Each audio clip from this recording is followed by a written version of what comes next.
सी runs. यहाँ पे हमने वर्ब 5 का प्रयोग किया है।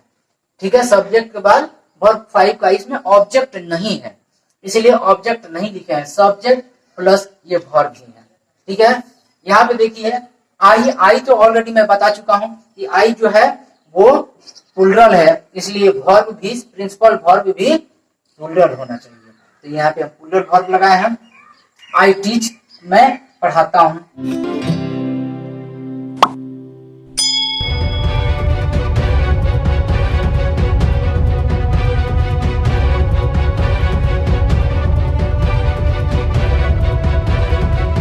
हमारे वीडियो में आप सभी का स्वागत है। आज हम आपके लिए ग्रामर लाए हैं।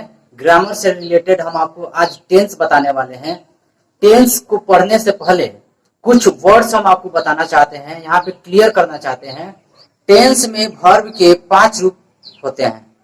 पांचों रूपों को हम एक बार यहाँ पे आपको क्लियर करवा देना चाहते हैं कि आपको कभी भी दिक्कत ना हो समझने में। पिछले वीडियो में हम लोग पढ़े थे वर्ब को, ये प्लुरल होता है, प्रिंसिपल वर्ब 5 सिंगुलर होता है। याद रहे, सब्जेक्ट सिंगुलर होगा तो वर्ब 5 का प्रयोग करेंगे, सब्जेक्ट अगर प्लुरल होगा तो वर्ब 1 का प्रयोग करेंगे। ध्यान में रखिएगा इस चीज को। वर्ब को 2-3 हम आपको बता देते हैं, आप किताब में देख सकते हैं, ताकि वीडियो लंबा होने की वजह से हम आपको पूरा का पूरा नहीं बता पाएंगे, 2-4-5 ही बताएंगे। जैसे गो, वर्ब का ये पहला रूप है। वर्ब का गो का दूसरा रूप है वेंट। वर्ब का तीसरा है गॉन। गो का दूसरा रूप है वेंट, तीसरा है गॉन। और चौथे में सिर्फ आईएनजी जोड़ देते हैं, हमारा वर्ब 4 तैयार हो जाता है।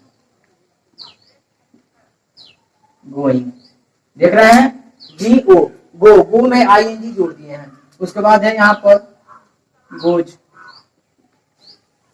Verb 1, verb 2, verb 3, verb 4, verb 5। उसी तरह से कम, केम, कम, कमिंग, कम्स। ठीक है, यहां पर एक चीज और बता दूं, प्रिंसिपल वर्ब के 5 फॉर्म को याद करना पड़ता है। 5 फॉर्म आप याद ना करें, लेकिन आप ये 3 फॉर्म याद करना पड़ता है। ये निश्चित है, चाहे कुछ भी कर लें, आपको याद करना ही करना है। ये 3 फॉर्म, वर्ब 1, वर्ब 2, वर्ब 3, फिर प्रिंसिपल वर्ब के ये वर्ब 3 जो है 1, 2, 3, इन्हें आपको याद करना ही करना है, चाहे किसी भी कीमत पर आपको याद करना है, क्योंकि प्रत्येक वर्ब के दूसरे तीसरे में चेंजेबल है, ये चेंज होता रहता है। जैसे गो को वर्ब 2 में लाएंगे तो वेंट हो जाता है। तो ये ऑलरेडी ग्रामेरियंस का बनाया हुआ वर्ड से, इस पे हमारा कोई अधिकार नहीं है कि हम अपने तरफ से उसको बना लें, तो इसे हमें याद करना पड़ता है। तो जैसा कि अभी हमने आपको बताया कि वर्ब 1 प्लुरल है और वर्ब 5 सिंगुलर है। तो आइए एक बार हम स्पष्ट करा दें, कौन सा सब्जेक्ट प्लुरल होगा, कौन सा सब्जेक्ट सिंगुलर होगा। जब सब्जेक्ट आपका पता चल जाए कि सिंगुलर कौन सा है, प्लुरल कौन सा है, तो आप वर्ब का प्रयोग कर सकते हैं कि कहां पे 1 होगा, कहां पे 5 होगा। आइए एक बार देखते हैं।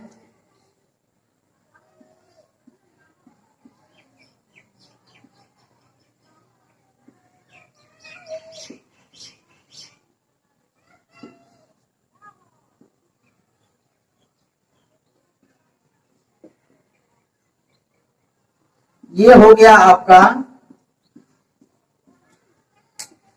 प्लुरल सब्जेक्ट, ये हो गया प्लुरल सब्जेक्ट, ये आपका प्लुरल सब्जेक्ट हो गया। I, we, you, they, these, those.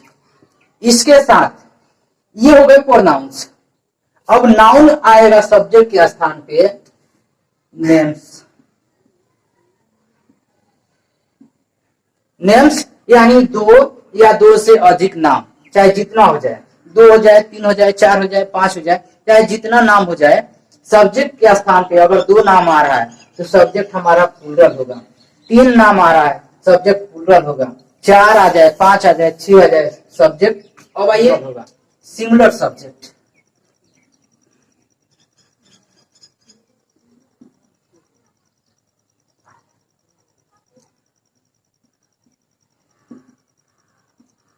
Singular subject देखते हैं कौन कौन सा है जिसके लिए वर्ब 5 प्रयोग होगा। जैसे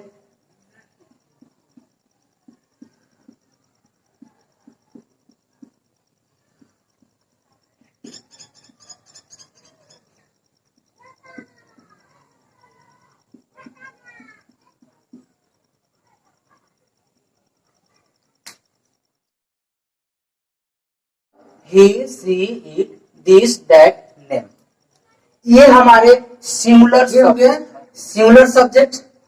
अब इसमें देखिए ये प्रोनाउन हो गए, ये नाउन हो गए और ये प्रोनाउन हो गए। ठीक है, उसी प्रकार ये नाउन हो गया आपका नाउन्स, ये प्रोनाउन हो गए, ये जितने हो गए ये सारे प्रोनाउन है। ये नाउन है, ये प्लूरल नाउन है, इसलिए एन में एस जोड़ दिया है नाउन्स। और यहाँ पे एन यानी नाउन यानी नाम, एक नाम। यहाँ पे सब्जेक्ट सिंगुलर एक नाम होगा, इन सभी के साथ सिंगुलर वर्ब का प्रयोग होगा। ठीक है, तो मैं आशा करता हूं कि आप सब्जेक्ट के साथ वर्ब 1 और वर्ब 5 का तुलना आप कर लेंगे कि किस सब्जेक्ट के साथ वर्ब 1 का प्रयोग होगा, किस सब्जेक्ट के साथ वर्ब 5 का प्रयोग होगा। तो मैं आशा करता हूं ये सब्जेक्ट आपके सामने है, किसी भी सब्जेक्ट आए आप याद कर लीजिए, किसी भी सब्जेक्ट के साथ आप वर्ब 1 और वर्ब 5 में आप चूज कर सकते हैं कि कौन सा प्रयोग आप कर सकते हैं। आइए अब शुरू करते हैं टेंस को। पहले जानते हैं टेंस, टेंस को कितने भागों में बांटा गया है उसे हम एक बार जान लें। आइए पहले लिख देते हैं फिर आपको बताते हैं। टेंस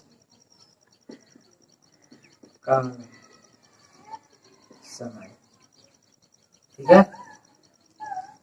अब आइए इन्हें कितने भाग, टेंस का हिंदी देख रहे हैं, काल और समय, इन दोनों में बारीक सी अंतर है। पहले हम काल को पढ़ाएंगे फिर समय को पढ़ाएंगे। पहले काल बता देते हैं।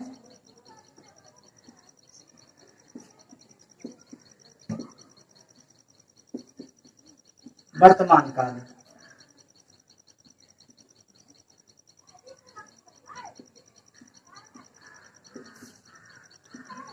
भूतकाल,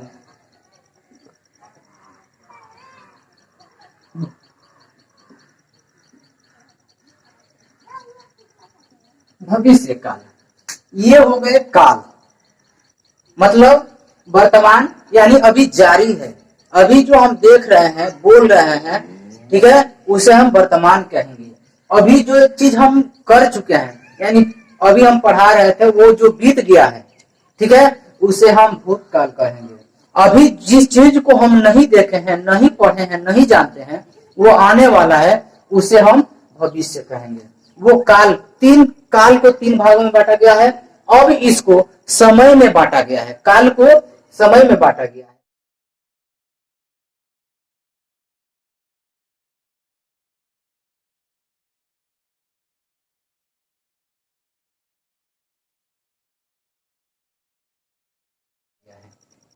यानी तीनों कालों को 4-4 भागों में बांटा गया है।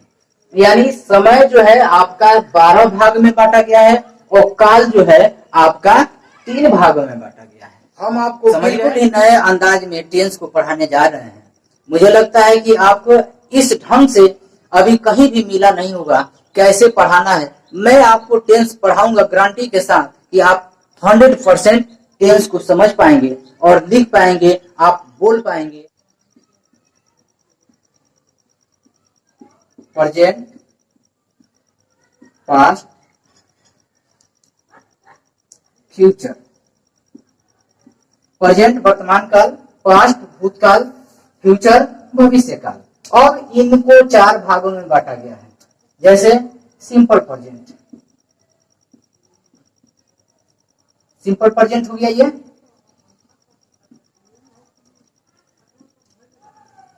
सिंपल पास्ट,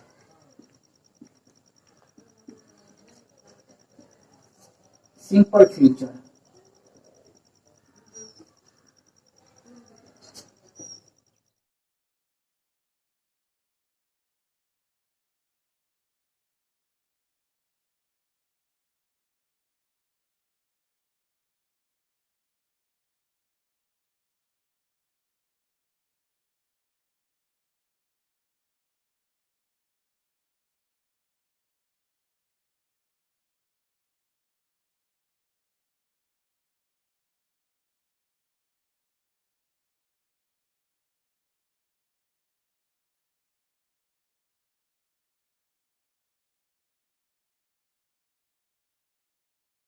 इम्परफेक्ट,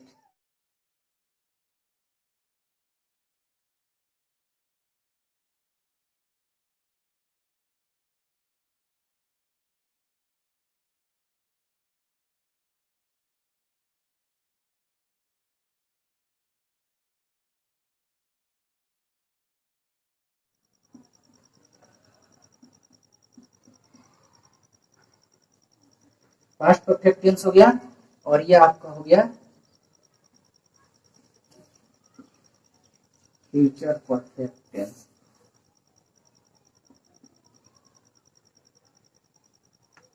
अब आइए देखिए चौथा, present perfect continuous tense.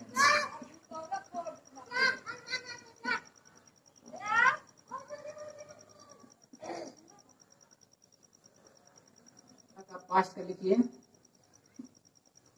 Past perfect continuous tense.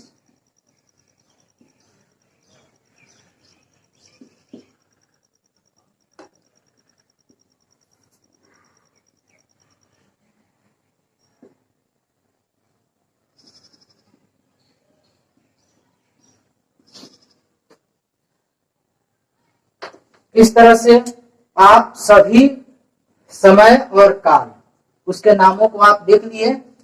ये हो गया आपका समय और ये हो गया आपका काल। तो मैं आशा करता हूं कि आप टेंस के नामों को, काल और समय बेहतर ढंग से समझे होंगे। समय और काल, काल को 3 भागों में बांटा गया है, समय को 12 भागों में बांटा गया, तीनों को 4-4 भागों में बांटा गया है, 4 12। तो मैं आशा करता हूं ये टेंस हमारे तरीके आपको बताया लगे। मैं आपको इस ढंग से टेंस बताऊंगा, ऐसे एक्सप्लेनेशन करूंगा, सब कुछ सेम होगा, सिर्फ समझाने का तरीका और पढ़ाने का तरीका बिल्कुल अलग होगा अदर टीचर से। मैं आपको कैसे पढ़ाऊंगा एक बार बता देते हैं। सबसे पहले आपके जो टीचर पढ़ाए हैं या आप कहीं पे पढ़े हैं या कहीं पे देखे हैं, वो इस तरह से पढ़ाते हैं। Simple present, present imperfect, present perfect tense, present perfect continuous tense, इस तरह से पढ़ाएंगे। पहले आपका प्रेजेंट पढ़ा देंगे, पास्ट फिर पढ़ा देंगे, फिर फ्यूचर के चारों पढ़ाएंगे। मैं बिल्कुल अलग हट कर पढ़ाऊंगा, तीनों में से एक एक पढ़ाऊंगा। पहले सिंपल तीनों के पढ़ा दूंगा, फिर इम्परफेक्ट तीनों के पढ़ाऊंगा, फिर परफेक्ट तीनों के पढ़ाऊंगा, उसके बाद फिर लास्ट में परफेक्ट कंटिन्यूअस टेंस पढ़ाऊंगा तीनों के। समझ गए? आइए सबसे पहले हम सिंपल प्रेजेंट जानते हैं।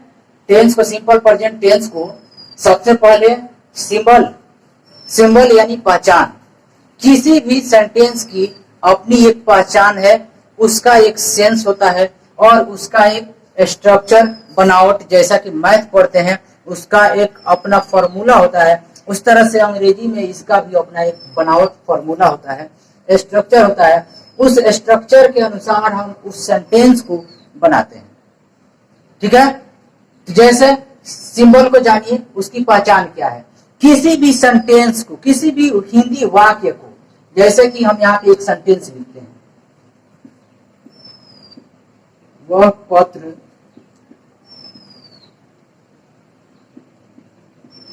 लिखता है। दूसरा सेंटेंस, मैं कुआं खोदता हूं।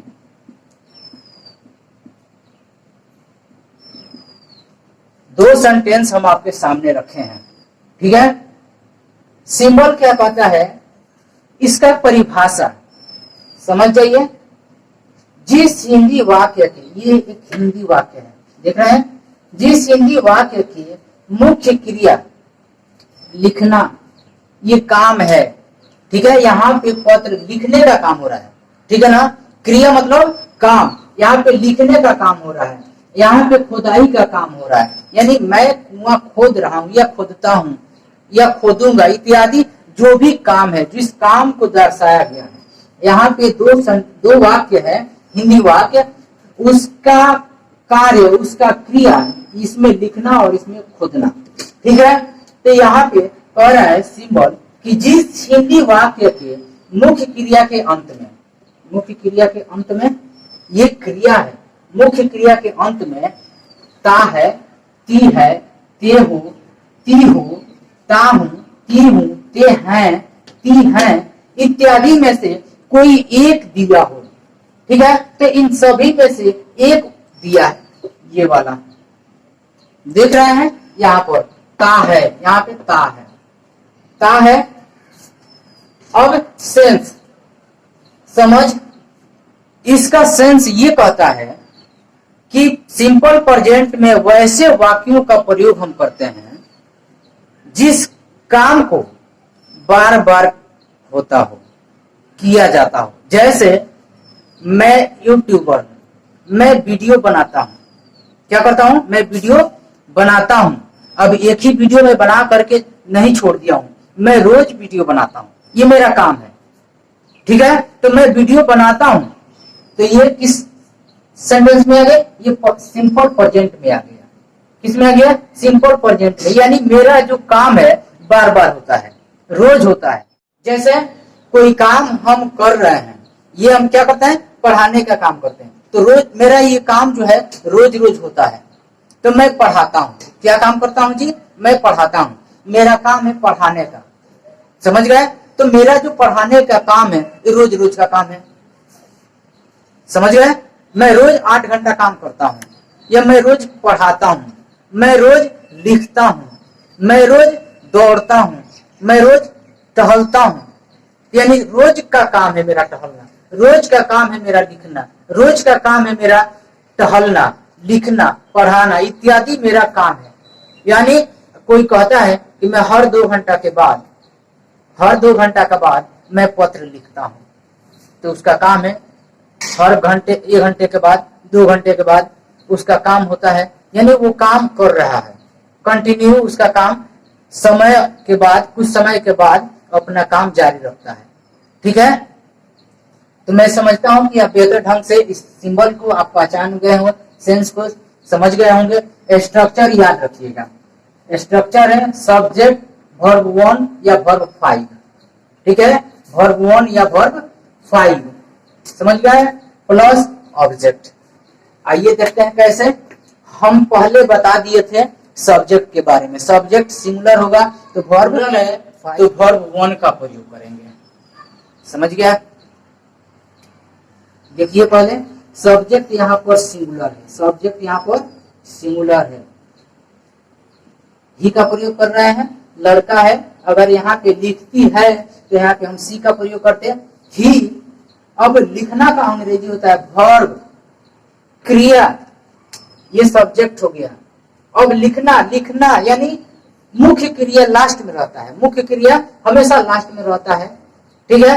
वो मुख्य क्रिया किसी भी सेंटेंस में आप मुख्य क्रिया को पहचान लेंगे कि कौन सा क्या काम हो रहा है, क्या काम हो रहा है। उसको जानने के लिए भाई ये जो सेंटेंस है इसमें आप सवाल कर सकते हैं कि सेंटेंस में कौन सा काम हो रहा है जी, क्या हो रहा है जी, ठीक है। तो यहाँ पे क्या हो रहा है, लिखने का काम हो रहा है। इस सेंटेंस में क्या हो रहा है जी, खोदने का काम हो रहा है। तो समझ में आया कि ये क्रिया है, तो क्रिया को हम पहले लिखेंगे सब्जेक्ट के बाद वर्ब, प्रिंसिपल वर्ब। अब ये सिंगुलर है तो वर्ब 5 का प्रयोग करेंगे, राइट्स। समझ में आ गया? अगर सब्जेक्ट प्लूरल होता तो हम इस को हटा करके वर्ब 1 का प्रयोग करते, राइट लिखते। लेकिन यहाँ पे वर्ब सब्जेक्ट जो है सिंगुलर है, इसलिए हम मुख्य क्रिया को सिंगुलर बना दिए। उसके बाद क्या लिखते हैं जी? तो पत्र लिखते हैं, ये लेटर। समझ गए? दूसरा सेंटेंस देखिए, आई डिग अ वेल। अब यहां पर देखिए, आई जो है मैंने पहले ही बताया था सब्जेक्ट कौन सा सिंगुलर है कौन सा प्लूरल है, वहां पे हम बता दिए थे, क्लियर करवा दिए थे। तो आपको याद होगा कि आई जो है प्लूरल में आता है, तो आई प्लूरल है तो हमारा वर्ब भी प्लूरल होगा, यानी वर्ब 1 का प्रयोग यहाँ पे हम करेंगे। तो इसलिए हम एस नहीं लगाए हैं। जो वर्ब सिंगुलर होगा उसमें आप देखिएगा एस जोड़ा रहता है। समझ में आया? यहाँ पर एस नहीं जुड़ा हुआ है, ये वर्ब का पहला रूप है, ओरिजिनल रूप है, ये असली रूप में है यहाँ पर। तो आई डिग अ वेल, मैं कुआं खोदता हूँ, ठीक है। तो आई डिग, मैं समझता हूँ ये जो तरीका मेरा एक्सप्लेनेशन जो था आप बेहतरीन ढंग से समझे होंगे। मुझे आशा है कि आपको ये चीज बढ़िया ढंग से समझ में आया होगा। आप कमेंट में हमें बताइए कि आपको ये वीडियो और मेरा ये तरीका एक्सप्लेनेशन समझाने का तरीका कैसा लगा। आप कमेंट में हमें के लिए 5 सेंटेंस बोर्ड पे लिखे हैं आपको बेहतर ढंग से समझने के लिए, ठीक है। अगर समझ गए तो बढ़िया है, नहीं समझे तो आप इसमें आपका जो डाउट्स है उसको मैं क्लियर करवाऊंगा। यहाँ पे पहला सेंटेंस देखिए, वो दौड़ती है, यानी इसकी जो संख्या है सब्जेक्ट सिंगुलर है, इसलिए ये अकेले है, ये सिंगुलर है। सी रन्स, यहाँ पे हमने वर्ब 5 का प्रयोग किया है, ठीक है। सब्जेक्ट के बाद वर्ब 5 का, इसमें ऑब्जेक्ट नहीं है इसलिए ऑब्जेक्ट नहीं लिखे हैं, सब्जेक्ट प्लस ये वर्ब भी है, ठीक है। यहाँ पे देखिए आई तो ऑलरेडी मैं बता चुका हूं कि आई जो है वो प्लूरल है, इसलिए वर्ब भी, प्रिंसिपल वर्ब भी प्लूरल होना चाहिए। तो यहाँ पे हम प्लूरल वर्ब लगाए हैं। आई टीच, मैं पढ़ाता हूं। यहाँ पे देखिए दे क्या है? प्लूरल है। दे कुक फूड, वे लोग खाना बनाते हैं, वे लोग खाना बनाते हैं। अगर यहाँ पे सिंगुलर सब्जेक्ट होगा, जैसा कि आप देख रहे हैं, इनकी दे वे लोग, यानी वे लोग उनकी जनसंख्या जो है यहाँ पे काउंटेबल नहीं है, 2 4 5 10 होंगे खाना बनाने वाले। तो वो कह रहा है सेंटेंस कि वे लोग खाना बनाते हैं, दे कुक फूड, वे लोग खाना बनाते हैं, दे कुक फूड। और सिंगुलर होता सब्जेक्ट तो यहाँ पे एस लग गया होता, ठीक है। राधा डांस करती है, राधा डांसेस, राधा डांसेस। यहाँ पे जो है सब्जेक्ट सिंगुलर है, राधा एक है, इसलिए सब्जेक्ट सिंगुलर है और ये नाउन है। मैंने आपको बताया, पहले आपको बता चुका हूं, वर्ब वहां पे बताए थे कि कौन सा सब्जेक्ट सिंगुलर है और कौन सा सब्जेक्ट प्लूरल है, उसके हिसाब से हम वर्ब का प्रयोग करेंगे। तो ये नाउन सिंगुलर नाउन है, इसलिए हम उसके साथ वर्ब सिंगुलर बनाए हैं, ठीक है। यहाँ पर देखिए 2 नाम है, सुरेश और गणेश। तो हमने आपको बताया सब्जेक्ट बताते वक्त नेम्स, या नेम्स मतलब 2 नाम या 2 से अधिक नाम हो सकता है। तो यहाँ पे 2 नाम है, 3 भी हो सकता है नाम, आप चाहे तो आप अपने हिसाब से इसी को सुरेश कोमा दीजिएगा, गणेश फिर कोमा दीजिएगा, रमेश, और उसके बाद अंत वाले नाम के पहले और का प्रयोग कीजिएगा। जैसे इसमें 2 नाम है और लास्ट वाले नाम के पहले हम और का प्रयोग किया है, तो 3 नाम के बाद अगर 4 नाम प्रयोग कर रहे हैं तो तीसरे नाम के बाद और लगाइएगा, फिर लास्ट वाले चौथा नाम रखिएगा। उसके बाद कहिएगा टीच हिंदी। वो चारों लोग, रमेश, गणेश, सुरेश और एक और आदमी का नाम रख लीजिएगा और तब लिखिएगा टीच हिंदी। तो समझ में आ गया कि आप जब भी 2 या 2 से अधिक नाउन का प्रयोग कीजिएगा वो प्लूरल नाउन होगा, और हमेशा वर्ब प्लूरल का प्रयोग कीजिएगा। तो मैं आशा करता हूं कि इन सभी सेंटेंसेस से आप बढ़िया ढंग से समझ गए होंगे। और अगला सेंटेंस अपने से बनाइए, जैसे मैं लिखता हूं, मैं गाड़ी चलाता हूं, मैं किताब पढ़ता हूं, मैं किताब लिखता हूं, मैं मोबाइल चलाता हूं, मैं फुटबॉल खेलता हूं, मैं क्रिकेट खेलता हूं। ठीक है, ये वीडियो आपको कैसी लगी और समझाने का तरीका आपको कैसा लगा, आप हमें कमेंट में बताइए। मिलते हैं आपसे अगले वीडियो में। तब तक के लिए हमारे चैनल को जो नए यूजर देख रहे हैं उसे सब्सक्राइब कर लीजिए, और जो हमारे ऑलरेडी सब्सक्राइबर हैं हमारे वीडियो को लाइक कीजिए और अपने ग्रुप्स व्हाट्सएप और फेसबुक पर इसे शेयर कीजिए, ताकि और भी बच्चों को इस जानकारी को पहुंचा पाए।